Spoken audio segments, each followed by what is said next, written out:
시작하는 기도하겠습니다. 은혜로우시고 거룩하신 아버지 하나님, 저희들에게 다시 한번 이 거룩한 안식일을 허락하시니 감사를 드립니다. 이 거룩한 안식일이 시작되는 이 시간에 주의 귀한 백성들 모두 온라인으로 화면 앞으로 모아주시고 이렇게 한마음으로 안식일을 환영하고 우리의 마음을 주님께로 돌리기를 원합니다. 지금 이 시간에 우리와 함께 하여 주시고 또 오늘 말씀을 통하여 우리에게 전해지는 이 기별이 하나님의 말씀이 되고 또 그 말씀이 우리의 양식이 되고 그리하여 우리의 품성과 삶이 주님이 원하시는 말씀으로 꼴지어지는 귀한 시간 될 수 있기를 주님의 이름으로 축원합니다. 하나님, 우리의 예배를 받아주시옵소서. 이 모든 말씀 우리 구주 예수 그리스도의 이름으로 감사하며 기도합니다. 아멘. 안녕하십니까 성도 여러분. 지지난주 안식일에 제가 어린아이가 정답이다 라는 제목으로 파트 1, 파트 2 이렇게 말씀을 드리기로 했었습니다. 지난번에는 우리 본문의 말씀 가운데서 어린아이가 내게 오는 것을 금하지 말라, 막지 말라 라는 말씀을 통하여 우리의 어린아이들, 우리 1세대 기준으로 볼 때 우리 영어권, 또 특별히 문자적으로 어린아이들과 어린이 부서와 우리 영어권을 더욱더 관심 있게 지켜보고 지원하고 격려하여 그들 스스로 풀타임 사역을 할 수 있을 정도로 크게 우리가 만들도록 힘쓰자 이런 말씀과 또 아울러 어린아이들의 부모가 되는 3040을 우리가 잘 키우고 또 이 교회의 미래의 주역이 될 수 있도록 우리가 권력도 이양도 해주시고 이렇게 키워주자 이런 말씀을 제가 드렸었습니다. 이제는 두 번째 시간으로 그 다음에 있는 말씀 천국이 이런 자의 것이니라 라는 말씀을 기초로 우리가 어떻게 하면 어린아이들의 그 순진한 품성을 우리가 다시 한번 상기해보고 그때의 그 시절로 돌아가면서 우리가 어린아이처럼 될 수 있을 것인가에 대해서 함께 편안하게 좀 말씀을 나누기를 원합니다. 자, 그렇다면 다시 한번 우리가 성경 본문의 말씀 마태복음 19장 13절로 15절 한 번만 더 읽도록 하겠습니다. 19장 13절로 15절 때에 사람들이 예수의 안수하고 기도하심을 바라고 어린아이들을 데리고 오매 제자들이 꾸짖거늘 예수께서 가라사대 어린아이들을 용납하고 내게 오는 것을 금하지 말라. 천국이 이런 자의 것이니라 하시고 저희 위에 안수하시고 거기서 떠나시니라. 여러분, 어린아이에게 예수님이 안수하는 것은 어떠한 의미가 있었을까요? 또는 그것을 오늘날 우리가 의미할 때 어린아이에게 이렇게 목사님이 봉헌기도 하잖아요. 목사가 어린아이 머리에 손을 얹고 안수기도 하는 것이 어떠한 의미가 있겠습니까? 아주 어떻게 보면 사소해 보이고 또 왠지 형식적으로 보이는 그런 봉헌 예배, 봉헌 기도가 사실은 굉장히 중요할 수도 있다는 것을 잠시 말씀을 돌려서 한번 드려보겠습니다. 1800년대경, 즉 19세기에 아직 의료계에서 마취가 발달하지 않았던 때입니다. 여러분, 그때 여러분 어떻게 마취를 놓지 않고 사람을 치료할 수 있었을까요? 그때 등장한 것이 최면술이라고 합니다. 최면술. 요즘에는 범죄 과학을 위해서 사용할 때, 이 사람이 기억을 하지 못할 때 최면을 통해서 이렇게 기억을 되찾게 하는 그런 방법으로 많이 사용되는데, 19세기는요, 이것이 마취제를 위한, 치료를 위한 목적으로 많이 사용되었고요. 또 어린아이들도 이렇게 최면술을 통하여 최면술사에게 나아가서 이렇게 치료도 받고 그랬던 때가 있습니다. 그런데 예언의 신에서 같은 동시대에 살았던 화이부인은요, 최면술이 바로 사탄이 이용하는 거라 그랬어요. 그러면서 그렇게 최면술사에게 우리의 어린아이들을 데려가는 것은 사탄의 영역에 우리의 자녀들을 맡기는 것이다 그랬습니다. 아니, 무슨 최면술을 하는 것이 그렇게 큰 의미가 있었겠습니까? 근데 여러분, 몇 년 전에 저희 만납반에서 안식일학교 특순으로 라디오 방송국을 했었습니다. 그때 그 대본에 근본이 되는 책이 영적 세계로의 여행이라는 책을 바탕으로 했는데요. 로저 모네라는 사람은 캐나다 몬트리올에 사는 사람이었어요. 근데 이 사람이 군대를 2차 대전에 참여하고 나서 오래된 전우를 만나면서 사탄을 숭배하는 사탄교회에 들어가는 그런 이야기가 나와 있습니다. 그래서 그가 사탄교회에서 예배드리고 사탄교 주교에게 듣던 말씀들을 다 기록을 남기고 또 그가 어떻게 정말 하나님께 간절히 기도를 했고 그가 사탄교회에 완전히 들어가는 서약식을 하기 바로 전에 안식일 교인을 만나서 성경 공부를 통해서 재림 교인이 되었다는 것을 글로서 남기고 있는데요. 그 내용에 보시면 놀라운 얘기가 나와서 제가 깜짝 놀랐습니다.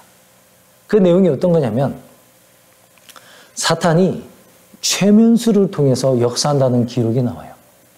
그래서 여러분 찰스 다윈, 토마스 헉슬리 이런 무신론의 정말 그 학문으로 만들어서 전진해 나왔던 그 유명한 사람들이 어릴 때 그 부모에 의해서 최면술사에게 이렇게 바쳐졌다는 그런 기록이 나와요.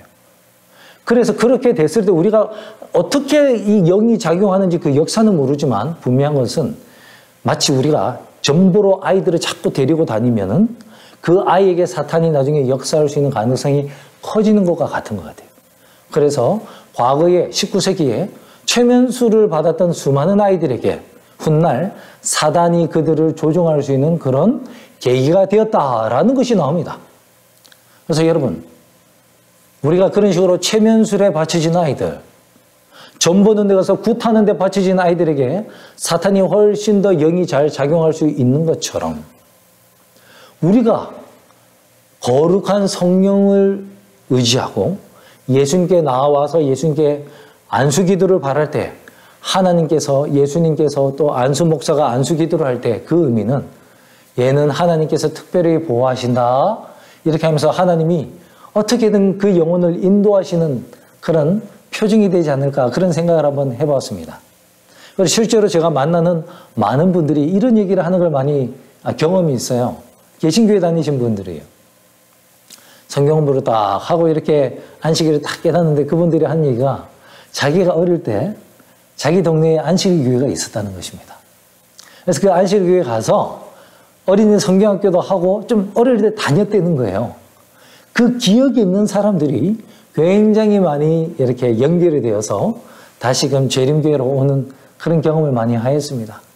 그러니 여러분, 우리가 쉽게 생각할 수 있지만 어린아이에게 안수기도 하는 것, 어린이 봉헌식 하는 게요, 그게 그냥 그런 일이 아닐 수도 있다는 것을 생각하시고, 우리 성도님들 연세 많으신데 최근에 보니까 어느 집사님, 뭐 손주, 손녀 태어났다는 얘기가 많은데요.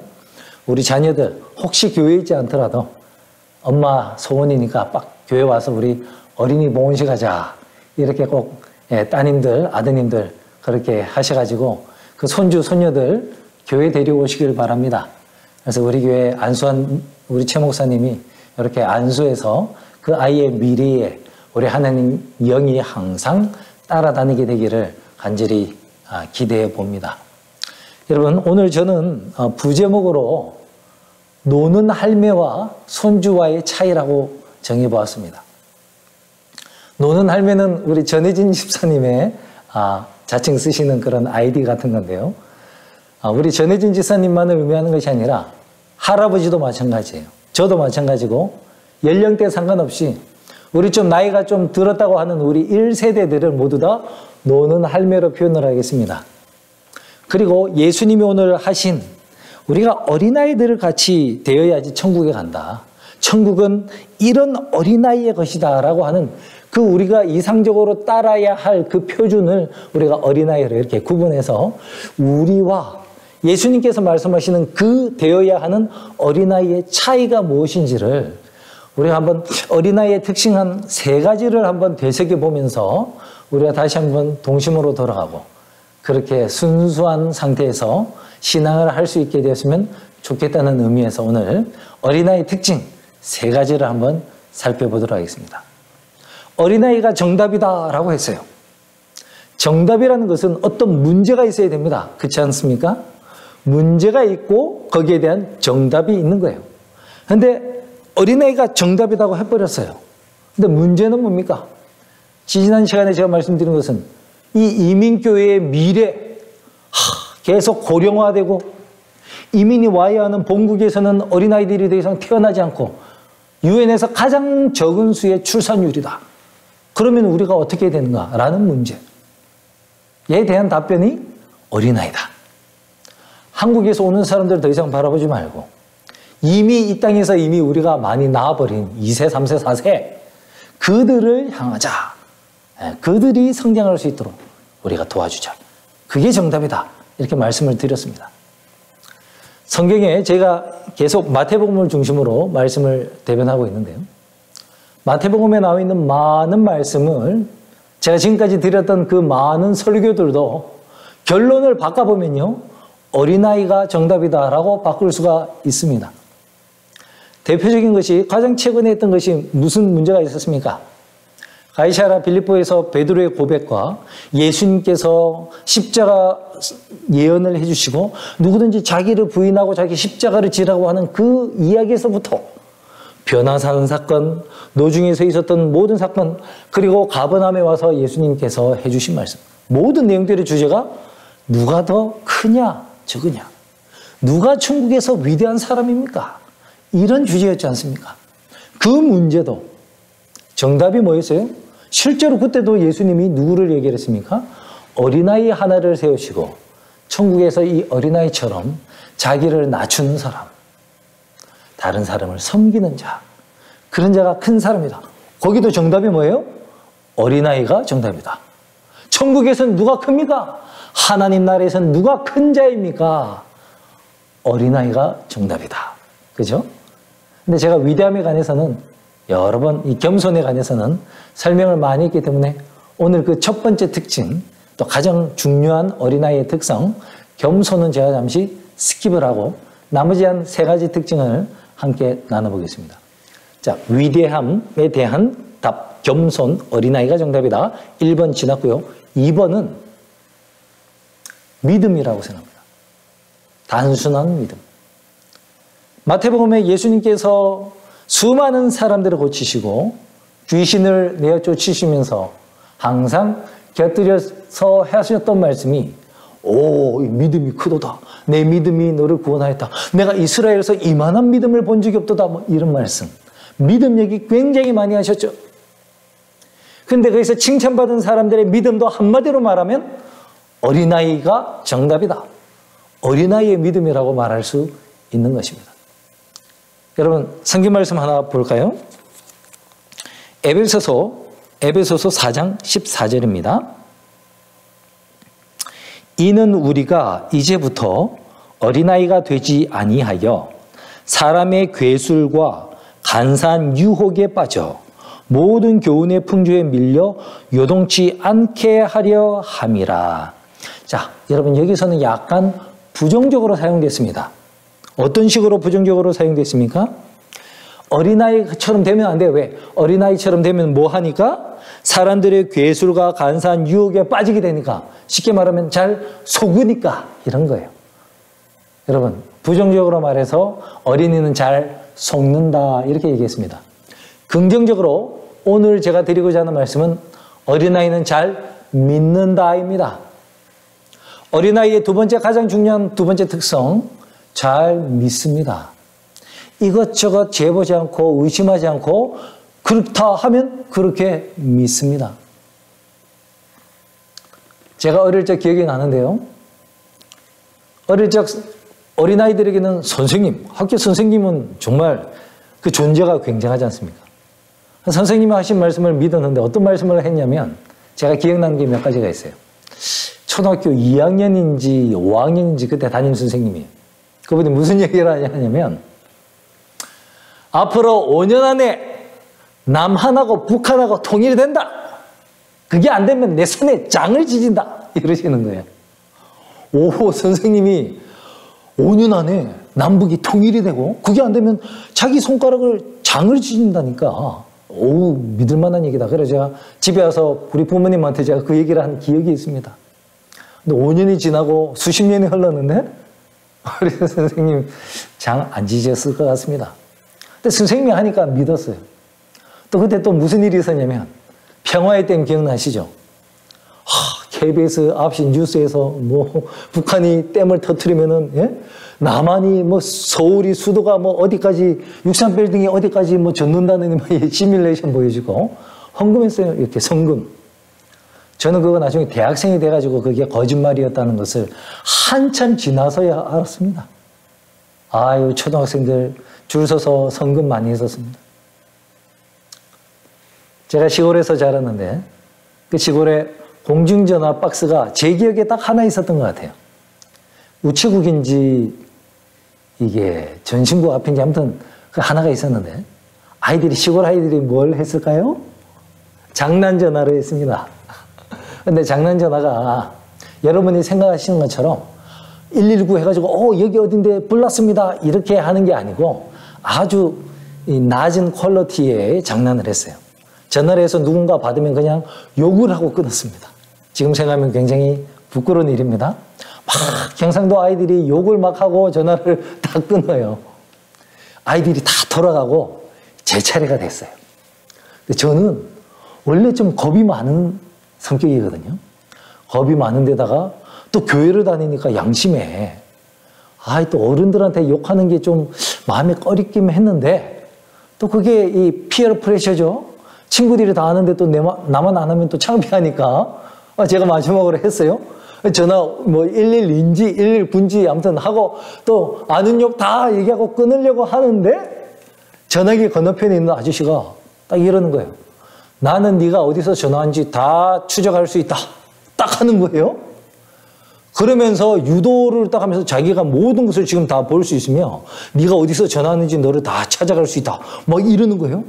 그래서 그분의 유도신문에 의하여 저는 성년호고요. 청가국민학교 몇 학년이고요. 우리 아버지는 멋쩍멋쩍이고 무슨 일을 하시고 제가 제 입으로 다 얘기를 했습니다. 왜 그랬어요? 그 아저씨가 저를 추적할 수 있다는 말을, 그 거짓말을 이 어린아이가 믿었던 거예요. 어린아이는 잘 믿습니다. 너무 잘 믿습니다. 그래서 잘못된 걸 믿으면 너무 잘못된 길로 빠지죠. 일종의 잘못된 쇠뇌를 받으면 잘못된 길로 빠집니다. 하지만 세상에 나쁜 것, 사탄의 것이 들어오기 전에 하나님에 관한 것, 아름다운 것, 영에 관한 것들, 그런 말씀을 주입하면 아이들이 그것을 누구보다도 더 잘 믿게 되는 것입니다. 아이들은 왜 잘 믿을까요? 그 말하는 사람을 믿기 때문입니다. 아이들은 선생님을 따르잖아요. 내가 존경하고 선생님을 사랑해요. 그 선생님이 얘기하면 믿는 거예요. 부모님이 말했으니까 믿는 거예요. 아이들은 이것저것 재지 않습니다. 의심하지 않고 있는 그대로 그냥 흡수를 해버려요. 그런 어린아이들에게, 그래서 우리가 어린이 사역이 중요하겠죠, 그렇죠? 어린이들에게 더욱더 많은 교회 프로그램을 제공함으로써 그들이 어렸을 적에, 나중에 커서는 약간 나갔다 올 수도 있겠지만 그래도 어렸을 적에 신앙의 교육으로 먼저 물들게 해주시고 뭔가를 자기가 믿음이라는 것을 갖게 해주신다면 그들이 혹시나 교회를 잠시 떠났을지라도 나중에 돌아올 가능성이 훨씬 많다는 것입니다. 저희 한 사람이 저랑 이제 교제를 막 하고 청년 시절에 아프리카 케냐에 선교사를 갔었어요. 근데 그 지역은 굉장히 외진 산간 지역이었습니다. 물도 없고 전기도 없는 곳이었어요. 근데 그 동네 지역을 케냐, 아프리카에서 자생한 어떤 기독교 교단이 있다고 해요. 그 교회 교단 소속이 아니면 장로교, 감리교도 다 이단이 될 정도로 그렇게 그 교단만이 유일한 교회라고 합니다. 그런데 제 안 사람과 현지 파트너가 이렇게 안실 교인이 가서 선교사가 간 거예요. 말씀을 전하는데 어른들은 제가 그거를 조금은 이해를 합니다. 제가 자랐던 시골 교회가 섬이었거든요. 섬에는 외진 곳일수록 다른 사람들과 뭔가 다른 것을 하는 것을 굉장히 두려워해요. 왕따 당할 수 있기 때문에. 그래서 저희 섬도 윗동네에 큰 장로교회가 있었습니다. 그리고 이 아랫동네에 조그만 안식교회가 있었던 거예요. 대부분 사람들은 큰 교회로 갔어요. 왜? 이왕이면 남들 다 하는 대로 하는 것이 생활하기가 편하기 때문에 그렇습니다. 그 아프리카 산간 지역도 마찬가지였을 것이라 생각합니다. 어른들은 재림교회의 진리가 아무리 맞다고 해도 그것만으로는 마음이 움직이지 않는 거예요. 자기가 먹고 사는 것, 소셜에 관한 것들, 모든 것들을 고려해서 아유, 맞긴 맞지만 나는 못 가겠다 이러는 것입니다. 그런데 여러분, 어린아이들은 달랐습니다.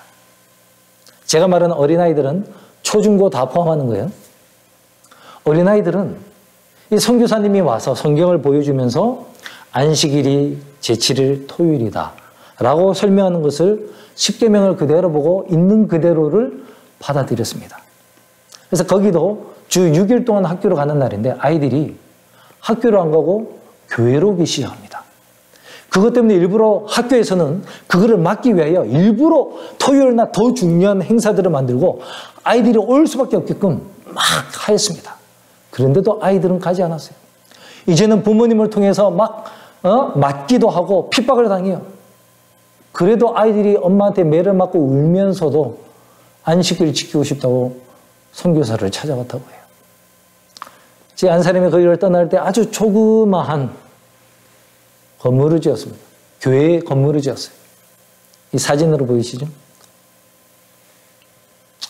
이 교회를 짓고 그 사람들 언제 다시 만날지 모르니까 하늘 날아가면 12진저문 중에서 몇 번째 진저문에서 만나자 이렇게 기약을 하고 어린아이들과 헤어졌다고 합니다. 그런데 여러분, 그 일이 있고 나서 10년이 지났습니다. 10년이 지나고 여러분 BMW 전경수 목사님이 아프리카 사역 하시잖아요. 그분들이 원래 다른 지역으로 가기로 돼 있었는데 거기가 캔슬이 돼가지고 저희 안 사람이 세웠던 그 케냐의 그 지역을 방문하게 된 거예요. 그리고 우리 교회가 있으니까 교회에서 이제 활동을 하는 것입니다. 근데 그 교인들이 와가지고 이 교회 한국인이 지었습니다. 한국인 선교사가 와서 지었어요. 이름이 뭡니까? 했더니 제코스케이예요. 이런 거. 현지 말로 하니까 못 알아듣죠. 사진을 갖고 왔는데 정기순 목사님이 한 사람을 알아본 것입니다. 정말 감사한 것은 그때 학생들이었던 사람들이 10년이 지나서 이제는 성인이 되어서 교회의 지도자가 되어 있다는 것입니다. 여러분, 어린이가 정답입니다. 어린이와 같이 되어 하나님의 말씀을 말씀 그대로 믿어야 하는 거예요. 여러분, 우리가 어릴 때는 참 잘 믿었는데 점점 크면서 내가 너무 똑똑해졌어. 그렇지 않습니까? 이 세상에 또 똑똑한 사람들이 너무 똑똑해 보여서 성경 말씀은 이런데 저 똑똑한 박사라는 사람이 뭐라 하면은 그게 그런가 잠시 갸우뚱하실 때도 있죠. 예를 한번 들어봅시다. 몇 년 전에 생로병사의 비밀 그런 프로그램에서요. 건강을 다루는 그런 프로그램에서 채식만 하면 안 된다 이러는 프로그램을 다룬 적이 있습니다. 그래서 어떻게 했냐면 채식만 열심히 하는 사람들을 다 불러요. 그런 다음에 피 검사를 해요. 그럼 여러분 상식적으로 채식만 하면 영양소 중에 뭐가 부족해진다는 말씀이 있죠? 비타민 B12가 없다 뭐 이런 얘기 하죠. 그래서 비타민 B12가 뭐 없으면 큰일 날 것처럼 얘기를 해요. 거기서도 그렇게 얘기를 해요. 철분이 뭐 약하고 비타민 B12가 너무 약해서 뭐를 어떻게 좀 해야 된다. 그래서 결론은 뭘로 내렸을까요? 채식만 하면 안 되고 고기를 적당히 같이 섞어 드셔야 됩니다. 이거예요. 왜? 비타민 B12는 육식에만 있다 이겁니다. 근데 여러분, 최근 들어서 비타민 B12라는 연구가 많이 있었습니다.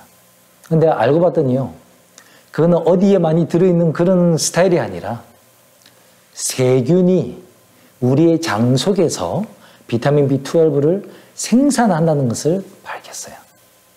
그래서 원래는 우리가 밖에서도 이렇게 들어오고 또 들어오고 장에서 그게 이렇게 생산을 해서 우리 몸에 흡수가 되게 되어 있습니다. 그런데 이게 장에서 많이, 지금은 그래요. 지금은. 이게 원래는 어떤지 모르지만 장에서 생성이 되다 보니 대부분은 흡수되게 되는 전에 변으로 이제 나가는 거죠. 그렇죠? 그래서 옛날에는 우리가 어떻게 했습니까? 짐승들의 이 변과 사람의 변을 토양에 많이 있었잖아요. 그래서 그게 쉽게 이제 흡수가 되고 또 흡수된 채소들을 우리가 먹으면서 그 또 묻어있는, 토양에 묻어있는 그런 것들, 또 그 토양이 물에 씻겨가면서 시냇가로 가서 B12가 물에도 흘러가고 했는데, 그래서 뭐 뇌물감 마시고 이렇게 하면서 자연적으로 우리가 그것을 흡수할 수 있었다는 거예요. 근데 오히려 지금은 화학 비료로 또 너무 깨끗하게 막 이렇게 함으로써 오히려 흙을 접하지 못하기 때문에 B12 생성이 약해졌다는 것입니다. 그리고 음식물 가운데서는 이 해조류, 김, 파래, 다시마, 센 걸로 드시면은 2g에서 4g 드시면은 다 흡수를 할 수 있고요. 표고버섯에도 바이타민 B12가 많이 있다는 연구가 있어요. 그래서 우리가 채식만 해도 충분히 건강하게 계속 살 수 있습니다. 물론 요즘 세상에 이 약초들의 효능이 과거 하나님이 창조하신 때보다는 많이 효력과 영양분이 많이 줄어들었겠죠. 그렇죠? 그거는 뭐 우리가 감안을 해야 되겠지만, 그럼에도 불구하고 굳이 우리가 뭔가 음식을 추지를 해야 한다면 우리를 창조하신 하나님께서 창세기 1장에서 내가 너에게 식물로 주노라 한 것은 동물이 아니라 채식이었다는 것입니다. 그래서 그 말씀을 믿고 우리가 채식 식사를 잘 하시면은 건강해지는 거예요. 물론 유전적으로 또 잘못될 수도 있지만 저는 전반적인 얘기를 하는 것입니다. 성경은 이렇게 했는데 내 생각에는 아니면 저 교회 안 나오는 저 박사가 말이야 그 말에 우리는 권위를 더 주는 거예요. 내 자신이나 저 박사의 말에 권위를 더 두는 것입니다. 여러분, 어린아이는 물론 그 권위를 보고 그 말씀을 믿습니다. 우리는 이제 어른이 됐어요. 그런데 천국이 우리의 것이 되기 위해서는 우리가 어린아이 같아야 돼요. 그 말이 의미하는 것은 무엇이냐면 우리가 하나님을 어떠한 권위로 바라볼 것인가에 관한 말씀입니다. 어릴 때 담임 선생님이 말하면 꼬박 죽고 그 말씀을 그대로 받아들이는 어린아이처럼 우리를 창조하신 창조주 하나님께서 뭐라고 말씀하시면 그 말씀에 더 이상 토가 없는 거예요. 하나님께서 그러셨으니 그러는 거예요. 하나님께서 11조를 내래요. 헌금을 내래요. 하나님께서 가난한 사람들을 도와주래요. 하나님께서 제7일을 기억하여 그렇게 지키래요. 하나님께서 서로 사랑하라 그래요. 하나님께서 서로 양보하고 서로 섬기라 그래요. 그 말씀 그대로 하나님이, 예수님이 그렇게 하셨으니 내가 그렇게 할 때, 그렇게 믿고 따를 때 그 사람이 어린아이와 같은 믿음을 가진 사람이고 그 사람에게 천국이 이런 자의 것이라는 예수님의 칭찬이 주어질 것을 믿습니다. 사랑하는 성도 여러분, 우리는 누구를 믿을 것입니까? 누구의 말씀에 더 권위를 둘 것입니까? 창조주 하나님, 그분의 말씀보다 더 큰 권위는 없다는 것을 기억하시고 나의 이 생각과 저 세상 사람들의 그 휘황찬란한 권위를 다 저버리시고 오직 우리 하나님만 바라보시고 우리 하나님의 말씀만을 순전히 가감없이 믿고 따르게 되시기를 간절히 바랍니다. 이제 세 번째 특징으로 가보겠습니다. 세 번째 특징은 빈 마음이라고 할 수 있겠습니다. 먼저 마태복음 9장 17절에 있는 말씀 한번 읽고 말씀을 계속하겠습니다. 9장 17절입니다. 새 포도주를 낡은 가죽 부대에 넣지 아니하나니 그렇게 하면 부대가 터져 포도주도 쏟아지고 부대도 버리게 됨이라. 새 포도주는 새 부대에 넣어야 둘이 다 보존되느니라. 가죽 부대, 저는 가죽 부대를 한 번도 사용 안 해봐서 그게 말라버린 낡은 가죽 부대가 되면 어떻게 되는지, 정말 이게 터지는지는 실험은 안 해보았지만 대략 상상은 갑니다. 가죽이 물에 쩔었다가 굳어버리면 굉장히 이게 딱딱해지는 게 있잖아요. 그렇죠? 예, 그래서 그거를 다시 모양을 이렇게 쭈그러들고 이렇게 된 것을 펴려고 하면 아마 크랙이 가서 찢어질 것은 분명한 것 같아요. 그래서 예수님이 낡은 부대, 이미 다 사용 용도가 지난 거예요. 거기에 새 포도주를 부으면 찢어져서 포도주도 버리게 되고 그나마 유지하고 있던 낡은 부대도 못 쓰게 된다. 그래서 결론은 뭐다?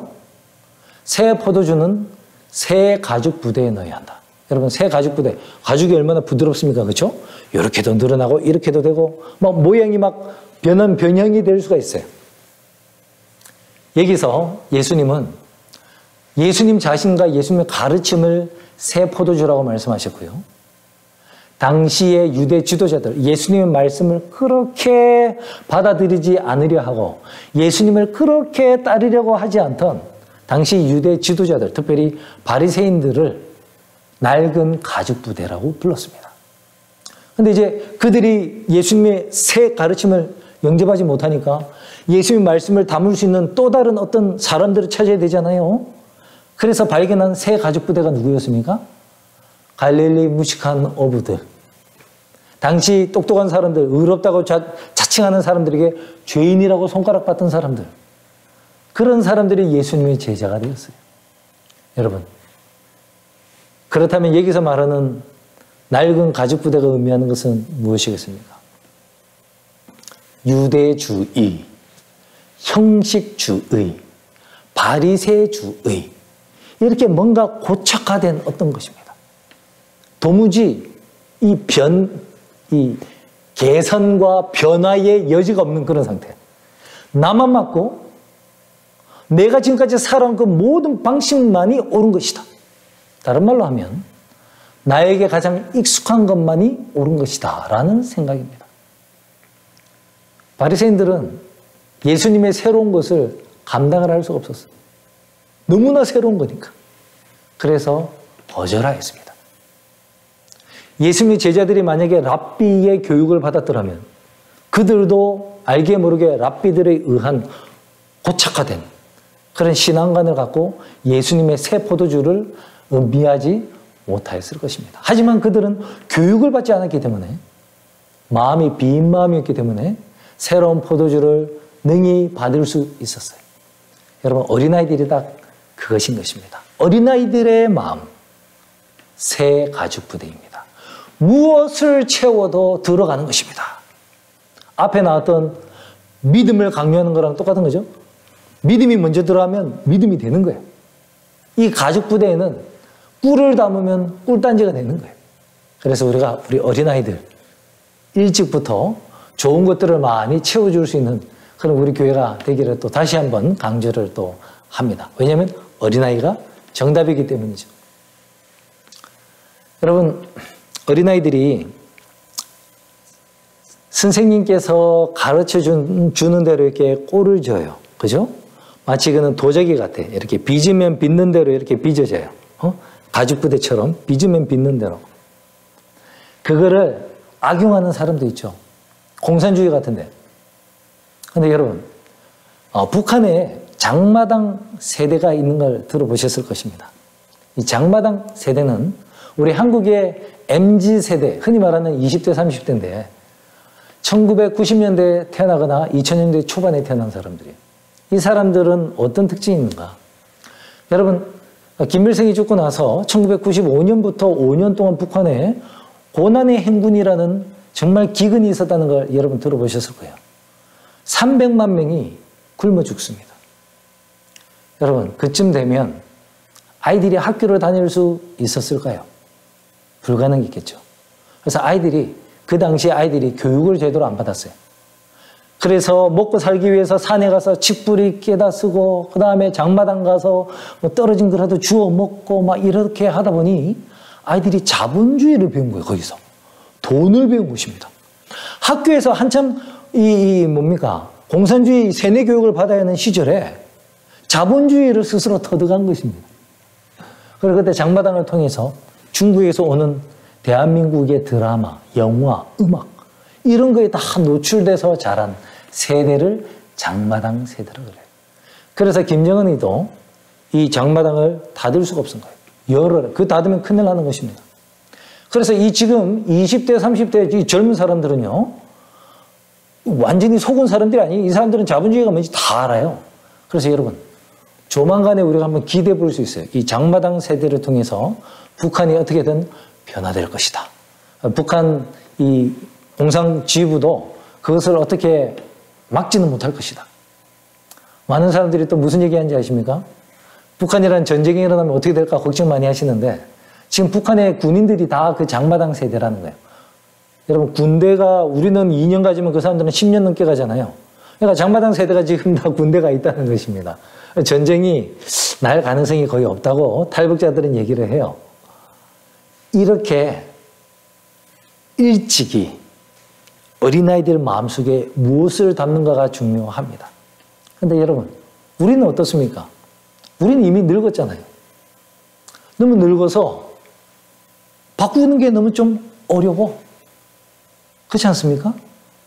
우리가 정말 여전히 딱딱해지고 내 삶에 고정화된 이 마음을 우리 오늘 어린아이와 같은 그런 마음으로 가야 된다는 이 말씀을 들으면서 좀 더 한번 성령으로 말미암아 좀 더 부드럽게 이렇게 모양이 좀 플렉시블하게 변형될 수 있는 그런 여유를 우리가 가질 수 있게 되면 참으로 좋겠습니다.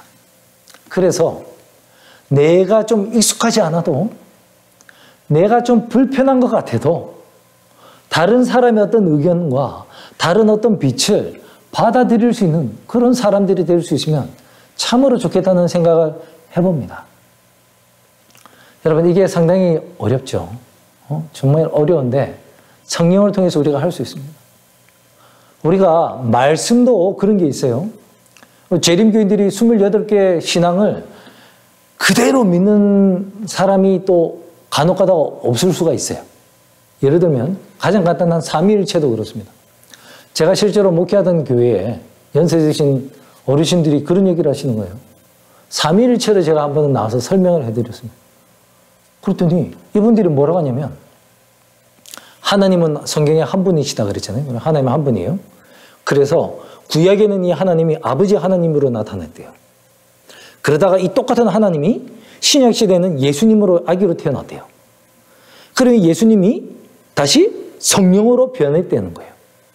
똑같은 하나님인데 구약에는 아버지 하나님, 신약에는 예수님, 그리고 후반부에는 성령으로 변형이 됐다는 거예요. 이런 거를 신학적으로는 양태론이라고 합니다. 양태론적 삼위일체. 몸은 하나인데 시대에 따라 변했다는 것입니다. 근데 그거 아니거든요. 제가 설명을 드렸어요. 마태복음에 예수님 침례받는 모습을 보여드리면서 자, 지금 육신으로 오신 아들 하나님 여기 물에 지금 요단강에 계시죠. 네. 그리고 침례를 받을 때 이 성령이 비둘기가 됐다는 게 아니라 비둘기처럼 성령이 지금 공중에 임하고 계시는 성령이 계시죠. 네. 그리고 하늘에서 이는 내 사랑하는 아들이요 내 기뻐하는 자라고 말씀하시는 아버지 하나님 계시죠. 네. 그럼 자, 하나님이 동시에 다른 세 군데에 등장하셨죠. 삼위가. 그죠? 그래서 삼위라는 각자 다른 인격체, Godhead가 있습니다. 하지만 우리가 체라고 해서 헷갈리는 것인데, 그래서 요즘 어떤 사람은 삼위일심으로 해야 된다는 말씀이 있어요. 세 분의 하나님이 계시지만 세 분을 한 하나님이라 하는 것은 이분들의 사상과 생각과 목적과 뜻이 항상 일치하기 때문에 한 하나님이라 하는 것이다. 부부는 일심동체라고 하는 것처럼 삼위 하나님은 그런 개념이다 라고 설명을 해줬는데도 그것이 또 100% 완전한 설명은 아닙니다만 그렇게 했는데도 이해가 안 된대요. 왜? 나는 어릴 때 그렇게 안 배웠습니다 라고 하는 거예요. 여러분, 우리가 이렇게 혹시나 내가 잘못 믿어온 것도 있을 수가 있어요. 내가 좀 잘못 믿은 것이 있는데 무조건 그게 맞다고 착각하고 있지는 않을까요? 마치 낡은 가죽 부대처럼. 그래서 사랑하는 성도 여러분, 우리가 성령 하나님을 힘입어서 우리의 딱딱해진 이 마음을 좀 더 부드럽게 성령께서 원하시는 대로 꼴지어 줄 수 있고 성령께서 채워주시고자 하는 대로 채워줄 수 있는 그런 새 가죽 부대의 마음을 우리가 받을 수 있게 되길 바랍니다. 그런 분들에게 어린아이가 정답이고 그런 분들이 하늘나라를 소유하게 될 것을 믿습니다. 이제 어린아이의 세 번째 특징을 한번 생각해 보는데요. 제가 생각하는 어린아이의 세 번째 특징은 염려를 하느냐 안 하느냐라고 생각합니다. 자, 우리 마태복음 6장 27절을 한번 보실까요? 마태복음 6장 27절. 자, 이게 이런 말씀이 있습니다. 너희 중에 누가 염려함으로 그 키를 한 자나 더할 수 있느냐? 여러분, 어릴 적에 여러분 무슨 염려를 하고 사셨습니까? 저는 어릴 적에 염려한 게 하나도 없어요. 딱 한 가지 있습니다. 어머니가 공부하라고 할 때 제일 염려됐어요. 그 외에는 제가 염려할 게 없어요. 아침에 일어나면은 어머니가 밥 해주시지. 밥 먹고 그냥 저는 학교 가요. 학교에서 공부하다가 점심 되면 학교에서 급식이 나왔어요. 저희 학교가 그때 당시 급식 받는 학교였어요. 급식 먹고 학교 갔다 와서 그때 어머니가 공부하라고 하면 그때만 좀 고민이 됐습니다. 그게 다 끝나면 밖에 나가면 친구들이 뭐 그때는 아이들이 많이 낳던 시대라 뭐 아이들이 뭐 빠글빠글해서 뭐 맨날 놀았어요. 대부분은 고무신을 신고 다녔습니다. 그러다가 돈이 많으신 고모가 나이키를 한번 사주면 그때 한번 신는 거예요. 그런데 제가 왜 나는 맨날 나이키 못 신고 왜 고무신 신어야 되지? 고민한 적 없어요. 옷에 대해서 고민한 적 없습니다. 그 당시 뭐 무릎이 찢어지면 맨날 기어서 다니고 양말도 찢어지면 맨날 기어서 입었어요. 새 옷을 받는 때는 항상 추석이랑 설날이었습니다. 그래도 그때 되면 부모님이 새 옷을 사주니까 그때 입으면 돼. 무엇을 입을까? 무엇을 먹을까? 염려한 적이 한 번도 없어요. 추워지면은 장작에 마루 해가지고 군불 떼주시고 제가 걱정할 게 뭐가 있어요? 어린아이가. 걱정할 게 없었습니다. 그런데 노는 할매가 되니까 왜 이렇게 걱정이 많죠? 먹고 사는 것이 너무나 걱정돼요. 인생이 미래가 너무나 두렵습니다. 코비드가 터지니까 막 걱정돼서 날마다 눈물을 흘려요. 여러분, 뭐가 달라진 거죠? 우리 어릴 때는 걱정 안 했잖아요. 어릴 때는 부모가 있었으니까 맞습니다. 어릴 때는 부모님이 다 해결해 주실 것을 믿었어요. 자, 이게 또 믿음이랑 연결되네요. 믿었어요. 그런데 그 육신의 부모님이 돌아가시고 내가 부모가 되고 내가 노는 할매가 되니까 걱정이 되는 것입니까? 여러분, 문제가 무엇인가요? 내 자신을 의지하기 시작한 것입니다. 예전에는 내가 스스로 할 수 없고 내가 해결을 할 수 없기 때문에 그걸 해줄 수 있는 누군가, 그것이 부모님이었어요. 부모님을 믿고 의지했어요. 근데 이제는 내가 내 자신을 의지하니까 문제가 된 거예요. 내가 스스로 할 수 있고 내가 해야 된다고 생각을 하니까 문제가 되는 것입니다. 걱정이 되는 거예요. 여러분, 우리에게 누가 계십니까? 하나님이 계시잖아요. 근데 하나님이 그냥 하나님이 아니라 하늘 아버지라고요. 천부께서. 그래서 예수님은 뭐라고 하십니까? 너희는 먼저 그의 나라와 그의 의를 구하라. 그리하면 이 모든 것을 너희에게 더하신다고 약속하신 거예요. 천부께서 너희가 이게 있어야 할 줄 다 아시느니 걱정하지 말고 내어 맡기라. 여러분, 저는 약간 좀 낙천적이다고 말을 하기는 뭐 하지만 저는 믿는 구석이 있어요. 하나님 믿습니다. 하나님이 알아서 해 주시겠지라는 막연한 생각이 있어요. 캘리포니아에서 팔타임으로 지내는데 하나님이 알아서 해 주실 거야 하고 살고 있는데요. 여러분, 3년이 지났습니다. 제가 캘리포니아 온 지 3년이 다 돼가네요. 3년 동안 저희 가정 잘 살았습니다. 물론 우리 성도님들의 관심과 기도와 도움이 많이 있었습니다.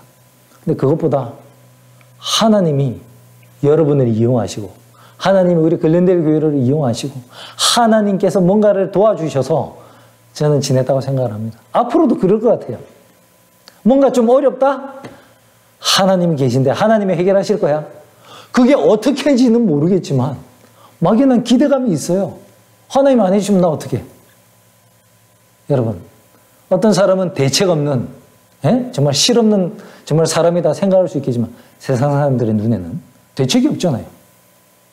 하지만 성경은 그것을 어린아이의 단순한 염려를 하지 않는 그런 믿음이라고 표현하는 것 같습니다. 여러분, 염려하십니까? 걱정하십니까? 더 이상 여러분을 의지하지 마십시오. 하나님이 계심을 기억하십시오. 그래서 우리가 염려함으로 어린아이들이 염려한다고 키가 한 자라도 큽니까?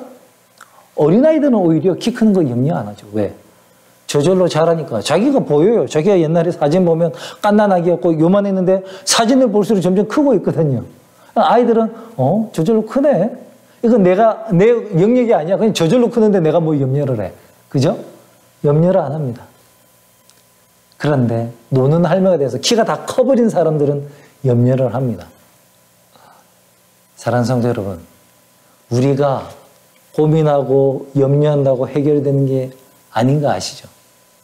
하나님께 다 내어 맡깁시다. 어린아이가 내가 할 수 없는 거 다 빨리 인정하고 그것을 해줄 수 있는 부모님을 바라보면서 모든 염려와 걱정을 부모님께 내어 맡기는 것처럼 내가 스스로 해결할 수 없는 이 인생의 짐, 죄의 짐, 또는 우리 자녀들을 향한 마음, 교회에 나오지 않는 우리 가족을 향한 마음, 여러분 혼자 지지 마시고 나보다 나를 더 걱정해 주시는 우리 하늘의 천부께 달려가서 우리의 모든 고민을 내어 맡기고 그분께 전적인 신뢰로 내어 맡긴 다음에 나는 그의 나라와 그의 의를 먼저 구하는 그런 어린아이와 같은 마음을 갖게 되길 간절히 바랍니다. 사랑하는 성도 여러분, 어린아이가 정답이라 그랬어요. 모든 문제, 예수님이 말씀하시는 믿음에 관한 문제, 겸손에 관한 문제, 내로남불에 관한 문제, 제가 오늘 설교했던 모든 내용들을 한마디로 다 어린아이 같이 되는 것입니다. 라고 말을 하면 대충 다 맞아요. 정말 그럴 정도로 어린아이가 정답입니다. 사랑하는 성도 여러분, 니고데모가 그랬어요. 내가 이 나이에 어떻게 엄마 뱃속에 다시 태어나서 거듭날 수 있습니까? 그렇게 우리가 문자적으로 받아들이지 말고 우리가 성령 안에서 날마다 새롭게 거듭나는 사람이 되어서 날마다 죽고 다시 날마다 태어나는 어린아이가 될 수 있습니다. 그렇게 항상 성령의 인도를 받는 사람이 어린아이와 같은 마음을 가질 수 있게 되는 것입니다. 사랑하는 성도 여러분, 많은 문제가 있을 때, 인생에 많은 도전이 있을 때 한 문구만 기억합시다. 어린아이가 정답이다. 그래서 내가 왜 이러지? 내 믿음이 왜 이렇지? 내가 뭐가 문제지? 고민되고 해결이 안 되실 때 정답은 이미 있습니다. 어린아이가 정답이다. 그 어린아이의 특성 가운데 지금 내가 무엇 때문에 나의 노는 삶의 특성은 무엇이며 내가 정말 변하기를 원하는 하나님이 말하시는 어린아이의 특성이 무엇인지 비교를 해보시고 어린아이에게는 있는데 나에게는 없는 것. 그것이 무엇인지를 한번 생각해 보시고 하나님께 그 성품을 위하여 간절히 기도하실 때 또 여러분은 그 가운데서 인생의 문제에 대한 해답을 어린아이는 정답이다 해서 발견하실 것이라 믿습니다. 우리 모두가 그렇게 주님 안에서 항상 어린아이가 돼요.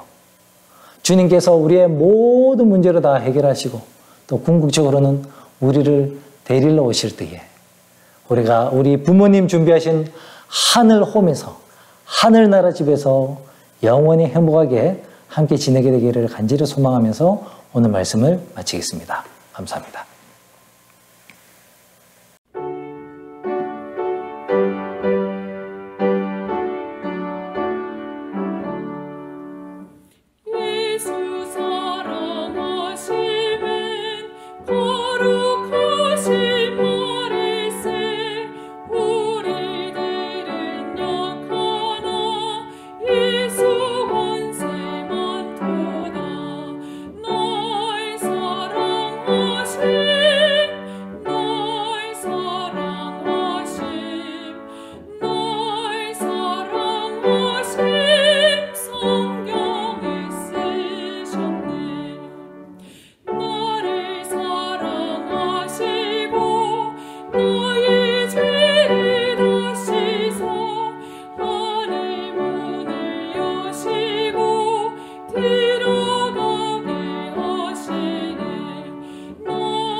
기도하겠습니다. 사랑과 자비가 많으신 아버지 하나님, 오늘 우리는 어린아이가 정답이다라는 말씀을 통하여 어린아이들이 이 노는 할매와 같은 어른들이 가지지 못한 정말 첫 번째 겸손한 마음, 두 번째 순전한 믿음, 세 번째 빈 마음과 네 번째 염려를 다 내어 맡기는 이 특성을 잠시 살펴보았습니다. 그 외에도 수많은 성령의 열매들이 다 어린아이와 같은 것이라고 믿습니다. 주님, 인생을 살아가다가 사탄이 우리의 자존심을 건드려서 자존심이 상해서 괴로울 때 어린아이 생각할 수 있도록 주님 도와주시옵소서. 인생을 살다가 앞이 막막하고 두려울 때 어린아이 생각해서 정말 모든 염려를 예수님께 맡길 수 있도록 주님 도와주시옵소서. 인생 살다가 갑자기 하나님의 존재나 하나님이 왜 나에게 이런 걸 허락하셨지라고 하면서 의심이 들 때 어린아이 생각할 수 있도록 주님 도와주시옵소서. 그래서 어린아이와 같은 마음으로 이 힘든 세상 잘 이겨내고 주님 오실 때 어린아이처럼 환하게 웃으며 주님 영접하는 참된 재림 신도들 되기를 간절히 바라며 우리 구주 예수 그리스도 이름으로 감사하며 기도합니다. 아멘.